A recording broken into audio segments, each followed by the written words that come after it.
All right, maybe it's a good time to kick off. Hi everyone.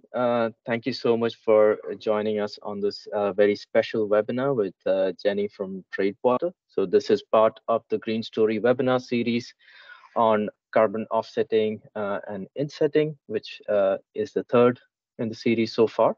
We're having a fantastic guest today, but before we go into that, also want to go through some basic rules. So you're automatically muted with camera off as you join this webinar, as you might have seen. You can, of course, ask questions that's there in the team chat, as well as in the Q&A tab that you will see on your screen. So feel free to add them there, and we will try to answer it through Jenny's presentation or at the end when we have a Q&A session. Otherwise, if the team has the answer and a response to you during the event, we will type it out to you as well. Uh, but if we cannot get through the Q&A during the session, as it sometimes does happen, fear not, we will be sending out an email with some of the answers from Jenny and ourselves, as well as creating a blog which will address these questions. So with that being said, I'm going to start off. The session is being recorded. So at the end of it, you will be able to review everything, and we can, if you have questions after that, of course, you can also reach out to us. Our contact details will be available at the end. So having said that, again, welcome to the Green Story webinar series. This time the webinar is titled "The Fashion Industry's Focus on Short-Lived Climate Pollutants." I'm personally very excited to bring in our latest partner, Tradewater, led by Jenny Morgan, and she'll be walking us through Tradewater's unique approach to carbon offsets and how this can be incorporated within the Green Story platform as well. To start off, I'm going to give a quick introduction to Green Story. It is the only sustainability intelligence platform that's built for the fashion industry. And what it enables you to do is address every aspect of your brand from a sustainability lens. At the core of it, what we really work with is like in calculating your product impact and coordinating all your supply chain information and data into one platform. It's digitization of supplier information, as well as taking all of that wonderful information and calculating product footprints and impacts and comparatives, and then presenting it at point of sale to your stakeholders and to your customers and whoever else is involved, ensuring that you're compliant with regulation around traceability, impact measurement, and communication.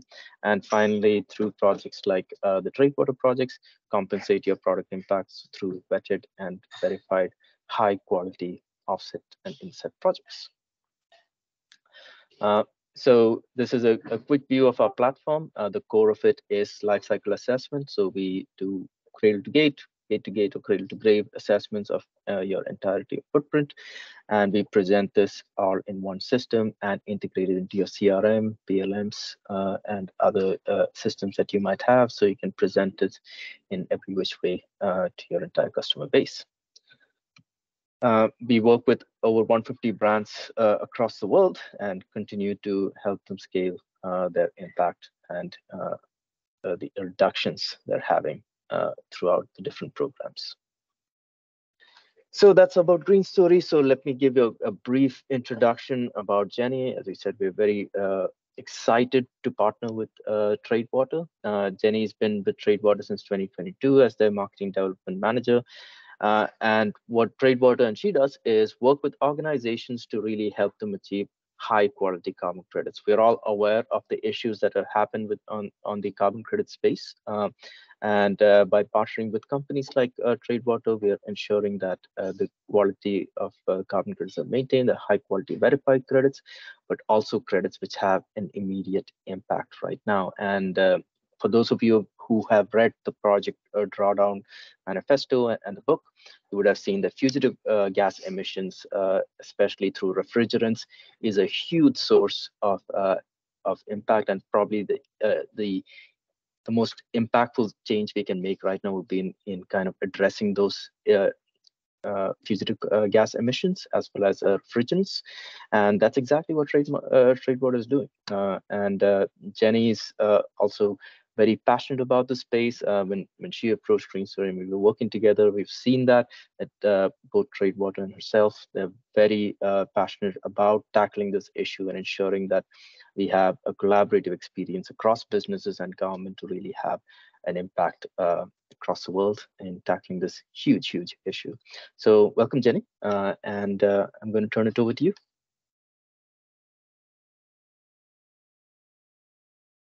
Thank you so much. I am so excited to be here. I think that there are a lot of time zones represented right now, which is so exciting. And so I'm so excited just to meet all of you. As mentioned, please keep questions and comments coming, and we'll make sure to consolidate those at the end. And there will be plenty of time to address those either within this webinar or afterwards. This is a collaborative conversation. So please get involved, and hopefully this will be something that will give a little bit more insight on the fashion industry's focus on short-lived climate pollutants.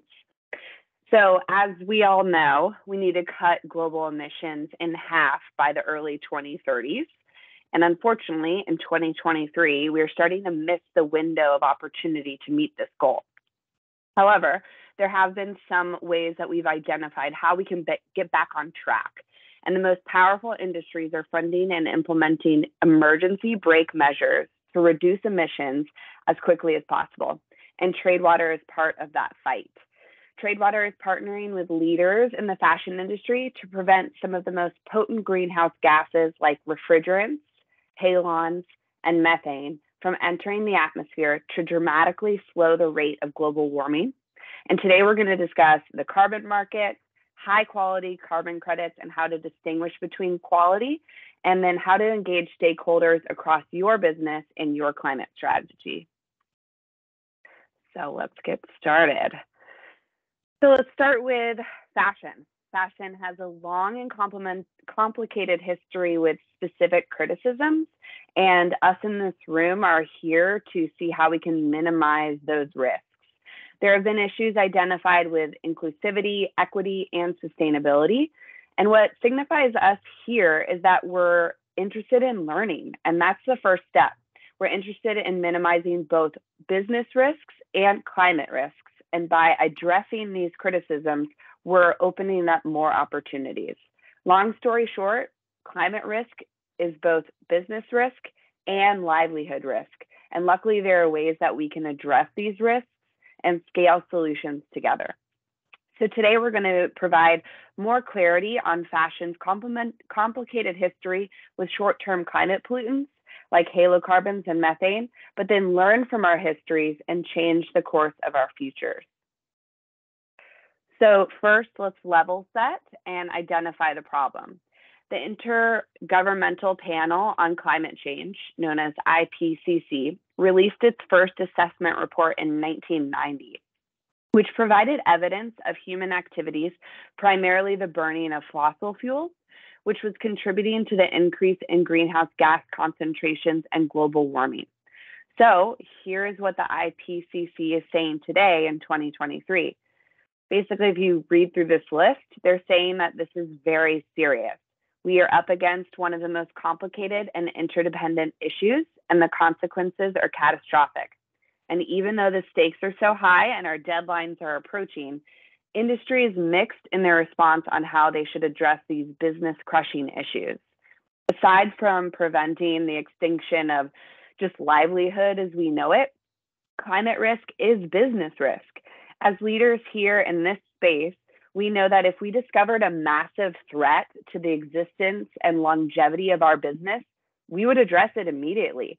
Our protection and elimination of these risks would be part of every discussion, every one-on-one, every team meeting, integrated into every OKR and KPI. So some of us are doing this, definitely those in this room, and we're actively addressing these business risks, but it's not all businesses and enough to meet our 2030 goals until now. So I love this quote. I think it's applicable not only to our personal lives and our professional lives, but pretty much anything. The truth does not change according to our ability to stomach it. So even if we kick and moan, it doesn't change anything. Really accepting that and then finding a path forward is the best course of action. It's a tough and complicated situation that not one person or organization can solve. It will take all of us, every species, human brain power, and organization to prevent catastrophic climate change from continuing. Since the worldwide fashion sector has an estimated worth of $1.7 trillion, there is an enormous amount of opportunity here to have an impact, to generate and fund impact and enact true change. In 2023, fashion companies that can adapt to the increasing complexity by updating their operating models and adjusting their strategies for supply chain, sales channels, and stakeholder engagement will be best positioned to weather the upcoming storm. One of the best ways to do this is to address sustainability head on, to successfully improve business efficiencies and respond to consumer shifts. Consumers are saying that they care about sustainability and that they're aligning themselves with brands that communicate the same values that they do. And that's what we're going to discuss here today. As the industry continues to grapple with its damaging environmental and social impact, brands must show that they are making meaningful and credible change while abiding by emerging regulatory requirements. So the most important thing, and we alluded to this in the beginning, is that climate action must be transparent. Anytime that it's not, or anytime that there's some sort of secrecy between you and the climate action itself, causes a lot of confusion, and it usually causes a lot of skepticism. So climate action must be entirely transparent. We must be very vulnerable in admitting some of our risks, but also our opportunities, the successes, the mistakes, and the big challenges. You have to look within and externally and really share what that is that's causing an issue so that we can all work together to solve these issues together. It includes measuring and gaining knowledge through data collection and collaboration, setting goals and tracking progress, avoiding and reducing emissions within your organization and supply chain, supporting external climate projects beyond your own scope, and then communicating and engaging all stakeholders across the business. And this is a cyclical strategy. It continues, and you can just keep continuing to progress as you move forward. All of these steps are incredibly important, and I want to emphasize the impact of the step offset and fund. That's what we're going to be going into more detail in today. Those that do both decarbonization of their business and then also fund external climate projects by purchasing credits are simply performing better and preparing themselves against business risk. So some of us here may or may not be familiar with the carbon market. So I'm going to go into a bit of a detail and just a high-level explanation of what it is. But to offset and fund climate projects, it will expedite global climate action. And that's done through the carbon market. The carbon market is also known as emissions trading. So it's basically a mechanism designed to reduce greenhouse gases to combat climate change. It operates on the principle of putting a price on carbon emissions to create an economic incentive for businesses and organizations to reduce their carbon footprint. So carbon markets play an important role for many companies that want or are required to compensate for their carbon footprint, along with meeting climate targets. Companies buy carbon credits, which fund a climate benefit. This allows the company to compensate for their emissions and further expedite their climate impact. And here's basically how it works. Carbon markets enable the trading of carbon credits, also referred to as carbon offsets. I'll be using those simultaneously. One carbon credit is equivalent to 1 metric ton of greenhouse gas emissions. Carbon markets help companies compensate for their emissions and work towards their climate goals. So think of it kind of like a token. This token represents a positive influence on the climate. That work is typically done by a project developer, but basically an entity that has used a scientific method to either remove or prevent a greenhouse gas from entering the atmosphere. That project is then certified by a regulator or a registry under rigorous standards to measure its benefit to the planet. And then there are buyers looking to fund these climate projects for various reasons. They want to apply the token to their climate goals, or simply just use them to support climate action. And as mentioned, the token or carbon credit represents 1 metric ton of a greenhouse gas. But there are lots of different gases. They all have various levels of potency and impact on global warming. So just to make sure everyone is aware of what the carbon market is, I personally love metaphors. I probably use them far too often, but I like to explain the carbon market similarly to the gift card market. So you have a restaurant that is attached a value to a card, and we've all decided that this card means $20, 20 US dollars. Now that might be 20 US dollars that gets you 5 cheeseburgers, or 20 US dollars that pays for half of a glass of wine and you'll still have a balance afterwards. So they all have different representations, but it's 20 US dollars nevertheless. So however you want to apply that token to whatever you're purchasing, that is up to you. But no matter what, we've all deemed this plastic card as 20 US dollars.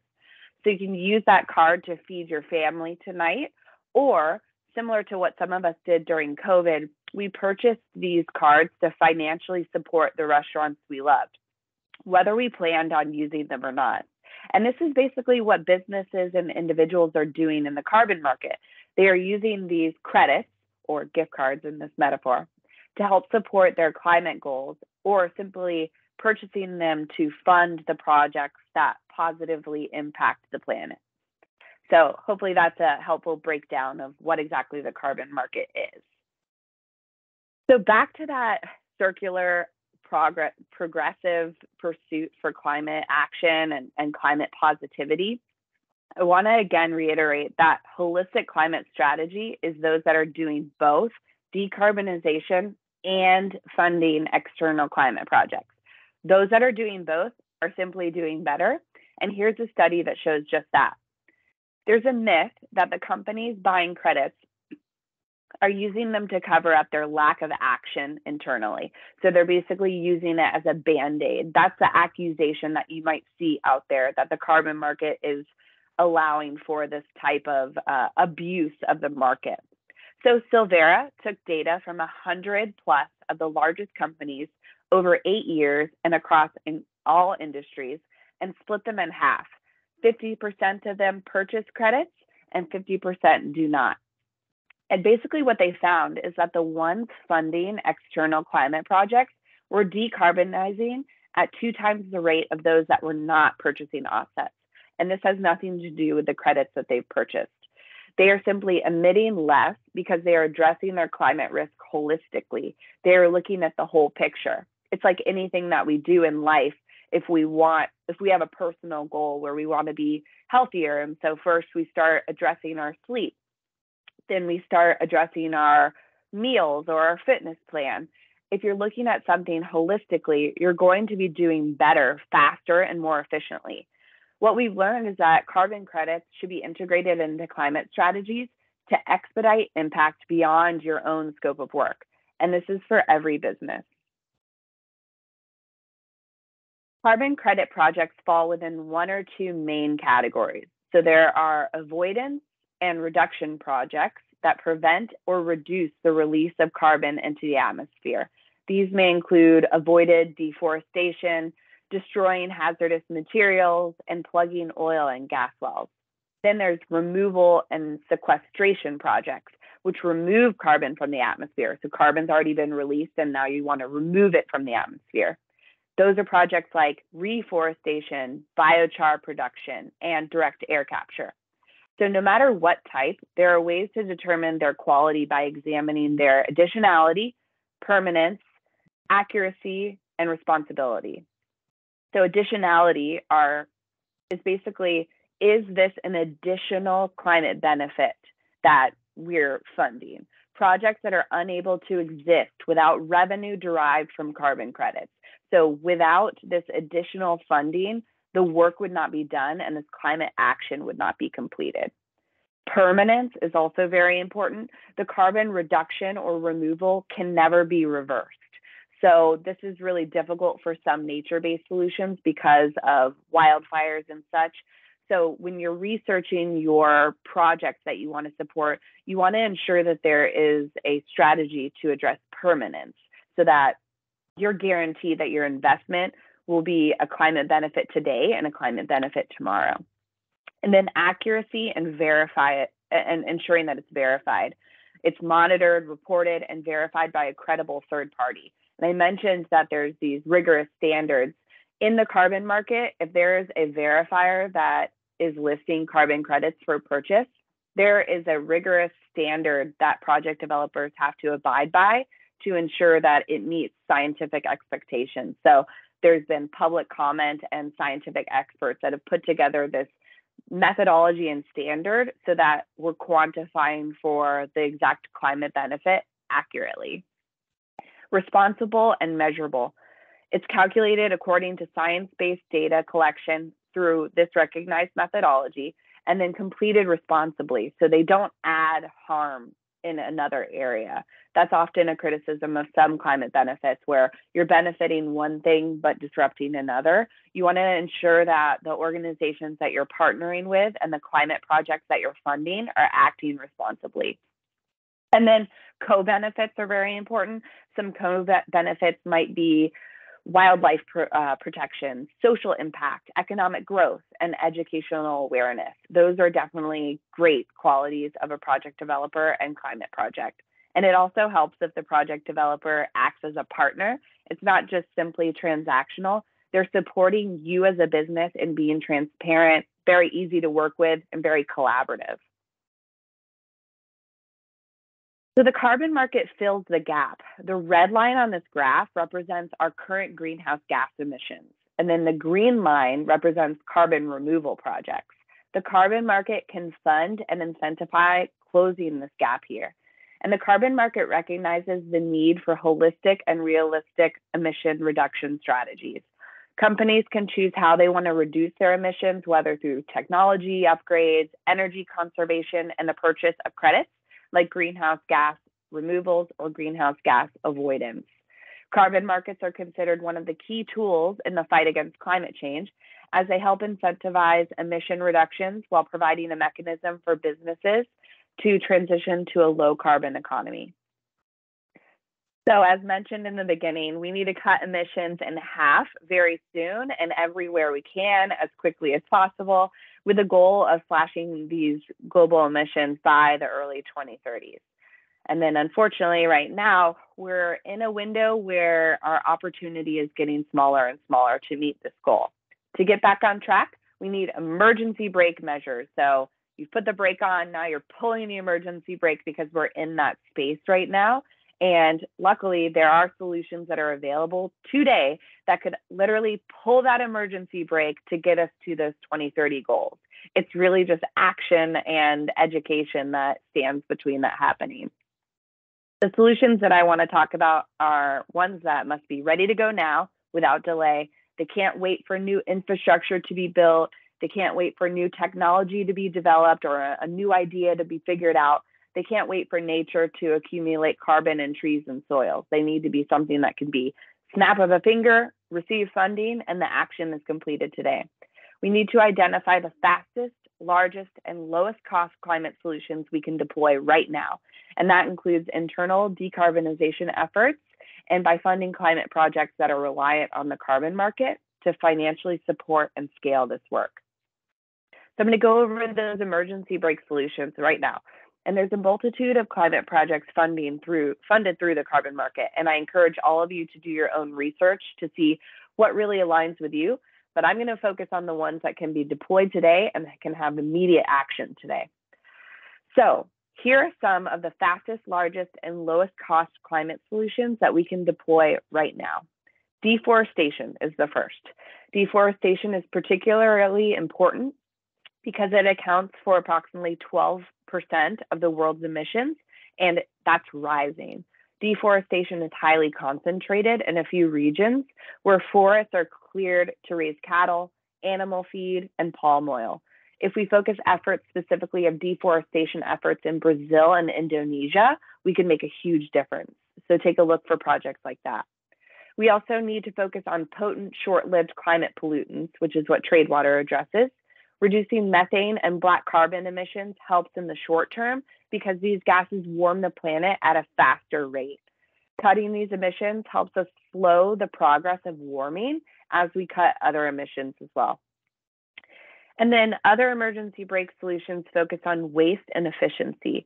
There are enormous opportunities to be more efficient in electricity, especially in businesses, buildings, industrial processes, industry through better management of materials, transportation through increased fuel efficiency and alternative transportation, and buildings with weatherization, insulation, and automation.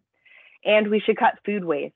30 to 40% of the world's food is never eaten and then discarded and then leaks methane into the atmosphere. If we cut food waste, we could lower emissions significantly.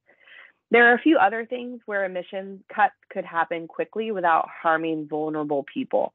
Phasing out cryptocurrencies, private air travel, fast fashion, and excessive and unnecessary consumption. So there's obstacles in implementing these solutions, of course, I will definitely admit that, but none of them would happen simply by wishing. So if we support these projects and put actual funding and dollars and resources into this work, these are the lowest hanging fruits of what we need to have quick results against climate change. So as mentioned, I work for Tradewater. We are a project developer that has prevented over 6.9 million tons of non-CO2 gases from entering the atmosphere, which is equivalent to planting over 100 million mature trees. The reason why we focus on non-CO2 gases is because they account for nearly half of all global warming from human activity since 1970. And they are the most potent greenhouse gases that we are emitting today. If we simply just stop emitting them, imagine the results that we could get from that work. This pie chart illustrates the contribution to warming since 1750 from carbon dioxide, which is the CO2, methane, CH4, black carbon, BC, nitrous oxide, which is N2O, chlorofluorocarbons, CFCs, and hydrofluorocarbons, HFCs. Once non-CO2 gases are released into the atmosphere, so let's pretend we don't prevent them from being leaked, they quickly do their damage and cannot be removed through nature-based solutions or other technologies. So once they leak, and then they simply warm the planet at a very high rate, and then we just simply have to wait for them to dissipate out of the atmosphere, which takes decades. Tradewater is focused on two categories of non-CO2 gases: halocarbons and methane. Halocarbons include refrigerants, which is a coolant that's over 10,000 times more potent than carbon, and then halons, which is a fire suppressant, that are over 6,000 times more potent than carbon. And then our third project is methane, which is 84 times more potent than carbon and is responsible for at least 25% of the global warming we are experiencing today. So here are some halocarbon examples of where Tradewater is working. We have been permanently destroying ozone-depleting substances since 2016, and these are some of my favorite projects since our origin. In 2017, Tradewater developed the first refrigerant collection and destruction project in Africa. Tradewater worked with a local recycling center to consolidate the refrigerants it collected from these old refrigerators, as well as a substantial stockpile of additional CFC refrigerants, shipped the refrigerants to the US, and then safely destroyed them. More than 33,000 pounds of these toxic and potent gases were destroyed, resulting in the issuance of more than 150,000 tons of carbon offset credits. Once that work was completed, we were able to do more work, helping fund even more projects like our ongoing project in Thailand right now. Over 120,000 kilograms of old refrigerants were brought into the country illegally and seized by the Thai Customs Department. We are working with them to collect, control, and then ultimately destroy these gases before they leak into the atmosphere. The total impact of this one project exceeds 1.1 million metric tons of avoided emissions. And as a reminder, these gases are over 10,000 times more potent than carbon, and once released, they cannot be removed. So we're really doing the work of preventing these gases from warming the planet even faster. We started in the US in 2016, just destroying refrigerants, and now have ozone depleting substance destruction projects all around the world. Through the carbon market, we have been able to have a huge climate impact. And because of that, not only have we funded new projects and are continuing to scale this work, we've also added another project type to our work. As I mentioned, methane. It has a global warming potential of 84 times that of carbon dioxide and is responsible for at least 25% of the global warming we are experiencing today. The IPCC, which I referenced in the beginning of this webinar, recognizes that the reduction of methane emissions is the most effective and immediate strategy for slowing down warming. In the US alone, the EPA estimates that there are over 3 million abandoned and orphaned oil and gas wells that are leaking methane into the atmosphere. These wells pose significant risks to human and environmental health by leaking toxic chemicals into the air, contaminating groundwater, and emitting methane, which is this powerful greenhouse gas. A significant portion of these wells are located on private land, prohibiting farmers and landowners from restoring their land back to its rightful state.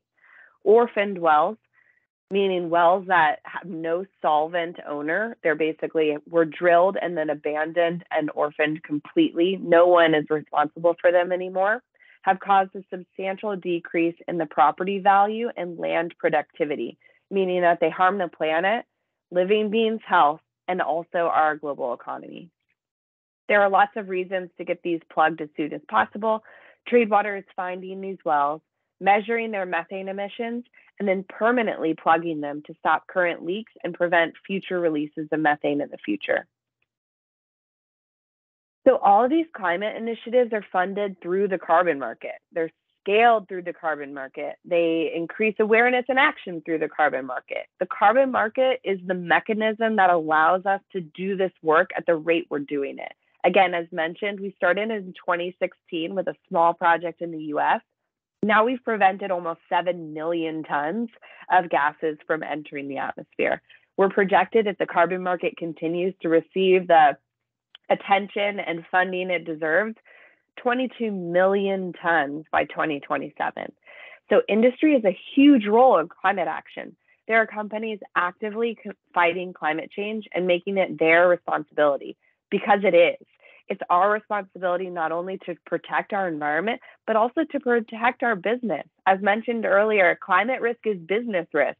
Business will suffer if climate catastrophe continues. As the urgency to tackle global emissions accelerates, demand for carbon credits is poised to increase substantially, bringing much needed capital to innovative projects like Tradewater's. Carbon credits fund nature-based projects, they finance technological advancements, and support new innovations in carbon removal and reduction. So for companies that are looking to reach their climate ambitions, carbon markets will continue to play a concrete role. This graph here on the slide gives me hope for our planet, our ecosystem, business ventures, and security. So as we've learned about the carbon market, we've learned about your ability to influence climate action through the carbon market and some of the key projects that could help expedite this work under a very short time frame. Now what? We know what we need to do, so what's the next step after we leave this virtual event?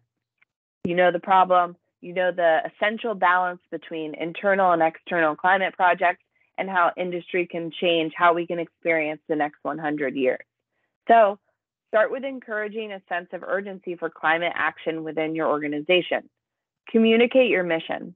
Share more about why specific decisions are being made with your stakeholders. And this is where transparency really comes into play.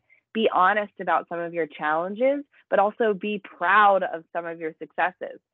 Perfection is not the goal here. It's progress, continued progress. Gain third-party certifications. Engage with a third party to vouch for the legitimacy of your claims, as well as provide expertise on continued improvements. Grow your network. Get more specific about your actions and impact claims. Is it misleading? Is it generating the necessary amount of impact? Engage everyone and others on your journey. Leverage outside expertise.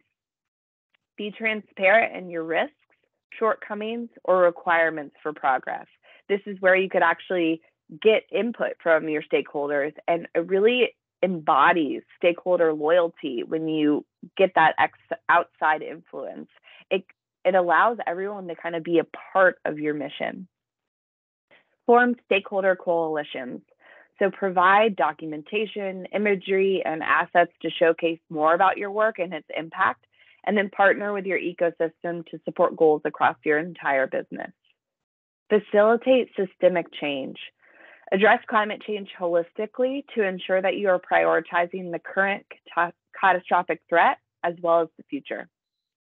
Communicate internally. You have a group of individuals that are cheering you on, that work for your business and that are really invested in the direct work of what you do. Share your plans for next year and how your actions will continue to improve, have permanent impact, and who will be responsible for their implementation.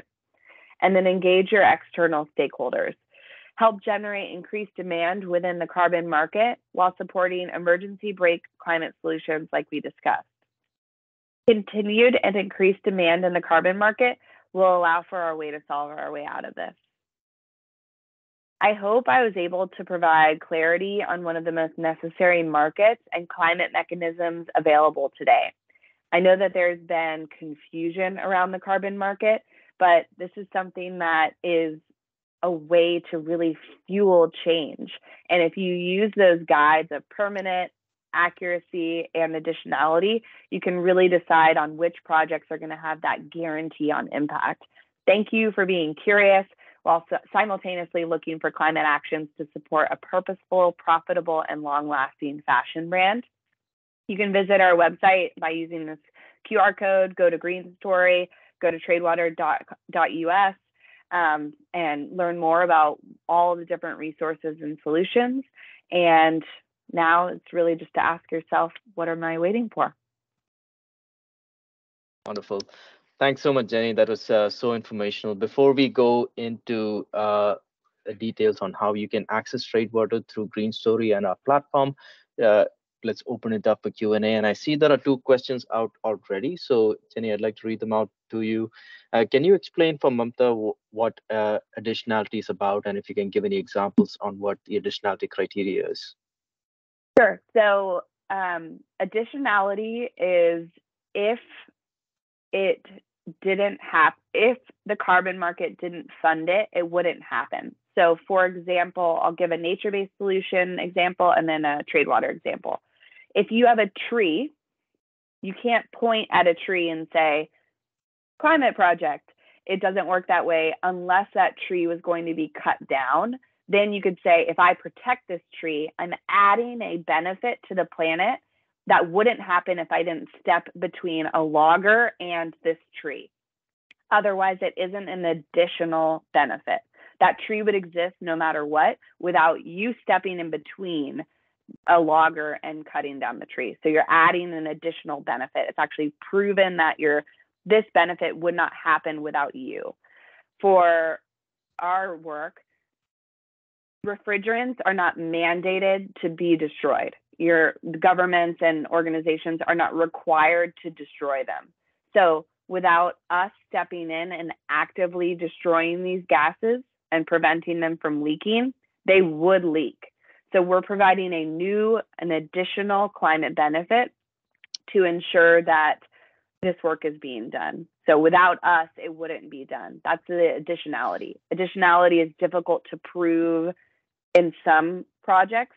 So you really need to dive deeper on how they're going to prove that additionality. And there's credit rating sources that you can see how credits are rated on that topic. I'm very lucky because I work within non-CO2 space. You measure a gas, you destroy it, it's gone. There's no mandate to destroy it, which is unfortunate. So ours is very easy to quantify, where there are some that have a challenge of proving permanence and additionality.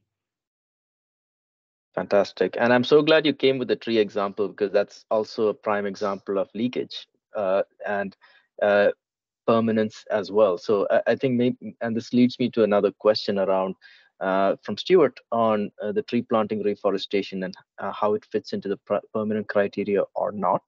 So if you could kind of get a response to that, and I'd love to hear from you on the issue of leakage as well, because I think that's very interesting topic, which is connected to both additionality and permanence. Yeah, so nature-based solutions have a lot of challenges. And typically, when you hear about the carbon market and scrutiny about the carbon market, it's typically due to nature-based solutions because they have those challenges. So I operate under the belief that it's not a binary way of thinking. I believe that project developers are well intentioned. And with nature based solutions, it's very difficult to quantify impact, especially permanence, because if you plant a tree, it will take decades for that tree to actually have the climate benefit that you are stating. So if you put a seed in soil and then sell that as a benefit, you have to ensure that those trees mature and stay protected. And so permanence can be very challenging because they have to be maintained, or an act of God can occur to then disrupt that work. So if there was a wildfire 10 years later, these non-mature trees could then be destroyed. So it's very challenging with reforestation projects to prove permanence. So if you're going to fund that type of work, you would need to ensure that there is a permanence plan in place so that these areas are protected to the degree that they can be. So I would highly recommend focusing more on deforestation. These are trees that are mature, they are storing carbon, and they're projected to be removed. And stopping that standing in between you and those trees will actually help reduce the emissions coming from us and coming from industry. And so focusing more on deforestation is important. Planting trees is great. It just doesn't have the amount of impact that we all hope for. And it's just not that easy. So nature has enormous amount of impacts, but there's also other efforts that can really help us immediately in this catastrophic time period that we have a sense of urgency. Excellent. And would you classify peatland projects and protection projects in this high quality seasonal, high quality nature-based projects? Yeah, so deforestation projects and prevention projects are really important. I think of the climate crisis as kind of like a bathtub, and we've seen this analogy a few times. Your faucet is running, so these are all the emissions coming out into the atmosphere. Your bathtub is overflowing, so it's going over into the bathroom and flooding the floor. There's some projects that are removing the water from the bathtub, but if we just turn the faucet off first, then we can talk about removing the water from the bathtub and from the floor. And so that's where we can have a lot of influence, is turning that faucet off. So planting trees is like starting to suck the water out of the bathtub with a straw. Whereas if we turn the faucet off, we're actually preventing more emissions from coming, and then we can focus on those removals. We're at a point where we need to focus on stopping the fountain of water and then addressing the emissions that we've already emitted that can be sequestered from the atmosphere through nature or technology. Fantastic. Well, those are all the questions that we have. And Jenny, thank you so much for such a fantastic webinar and introduction to Tradewater. As I've said many times at the introduction, we're really excited to partner with you on this, and can't wait to introduce this to our clients. So I'm going to just quickly take over the screen and talk about how you can access the Tradewater offsets through Green Story as a solution. So just sharing my screen. So how we work with clients. As you know, we work in measuring a footprint and impact. What you can do, depending on what stage you are at as a company, is work with us to calculate your footprint and find the appropriate compensation programs, such as Tradewater, for you. So this is where we work with you to understand whether you want to do carbon insetting, offsetting based on your stage and what your goals are, and help you access the right projects based on criteria such as immediate removal, uh, SDG alignment, location, and other such aspects. And basically, what we would then help you do is align these projects through our platform to each one of your products, depending on the impact that you want to have, the percentage that you want to allocate to each type of product and project. We will actually assign a portfolio of projects that are linked to all of your products, which uh, through a highly vetted and curated marketplace, we'll be ensuring that you have the highest quality of projects, and we'll link it up to your accounts to be synced with each and every item that's sold, whether it's in wholesale or retail, and this can be done in real time. So just to give you a quick example, with one of our clients, Packed Apparel, you can actually see that every item has synced up to a set of projects, which are linked up to the UN SDGs and other systems. Tradewater is a great example of such a projects. On top of that, you can we ensure full transparency. As Jenny mentioned, this is a huge aspect of ensuring that you're having the right projects in the right way and you're presenting it in the right way to your stakeholders.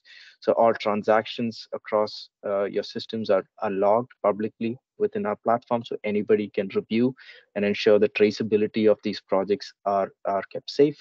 Uh, and of course, you can choose from a wide variety of projects on our system and with exciting partners such as Straightwater. So very excited to get started on this. So again, thank you so much, Jenny, for joining us on this webinar.